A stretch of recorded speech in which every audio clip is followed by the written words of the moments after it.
अमेरिकी राष्ट्रपति Donald Trump और इजराइल के प्रधानमंत्री बेंजामिन नेतन्याहू ने मिलकर शुरू की थी। अब उसे लेकर दोनों नेताओं की राहें अलग होती दिख रही है। ट्रंप और नेतन्याहू अब ईरान युद्ध से अलग अलग चीजें चाहते हैं।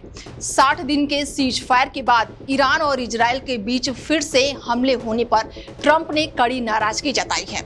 ट्रंप ने इजराइल को चेतावनी दी थी कि वो ईरान समर्थित हिजबुल्लाह लड़ाकों के खिलाफ जारी युद्ध में बैरूत पर हमला न करे, लेकिन इजराइल ने रविवार को ट्रंप की इस चेतावनी को नजरअंदाज करते हुए बैरूत पर बमबारी कर दी और इसके जवाब में ईरान ने अप्रैल में हुए सीज फायर के बाद से पहली बार इजराइल पर ब्लास्टिंग मिसाइलें दाग दी। ईरान की इस पलटवार के बाद से इजराइल ने फिर भी ईरान पर जवाबी हमला कर दिया। इजराइल का ये कदम ट्रंप के लिए बड़ा झटका माना जा रहा है, क्योंकि वो पिछले कई हफ्तों से ईरान के साथ बातचीत कर रहे थे। ट्रंप के मना करने के बावजूद भी इजराइल ने हमला कर दिया और जिससे साफ है कि नेतन्याहू अब अपनी मनमर्जी करने के मूड में आ गए हैं। ट्रंप और नेतन्याहू के बीच इस टकराव की मुख्य वजह उनके अपने अपने देशों के राजनीतिक समीकरण है। ट्रंप इस समय भारी राजनीतिक दबाव में है। अमेरिका में इसी साल चुनाव होने वाले हैं और ट्रंप की पार्टी इसका सामना कर रही है। ऐसे में ट्रंप इस युद्ध को जल्द से जल्द खत्म करना चाहते हैं। इसके अलावा ट्रंप स्ट्रेट ऑफ हॉर्मुज को फिर से खुलवाना चाहते हैं ताकि दुनिया भर में गैस और ईंधन की कीमतों को कम किया जा सके।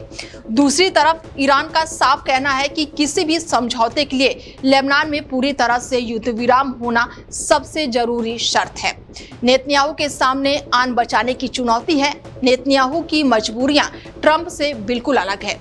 नेतन्याहू को भी इसी साल अपने देश में चुनाव का सामना करना है। उन पर हिजबुल्लाह के हमलों को पूरी तरह से रोकने और जनता के सामने ये साबित करने का भारी दबाव है कि वो ईरान और उसके सहयोगियों के खिलाफ इस युद्ध को जीत रहे हैं। अमेरिकी मीडिया से बातचीत करते हुए ट्रंप ने दावा किया है कि उन्होंने नेतन्याहू को स्पष्ट चेतावनी दी है। अगर इजराइल ने ईरान पर हमले जारी रखे तो अमेरिका उसका साथ नहीं देगा। ट्रंप ने कहा है कि मैंने उससे कहा है कि सावधान रहिए, नहीं तो बहुत जल्द आप अकेले पड़ जाएंगे।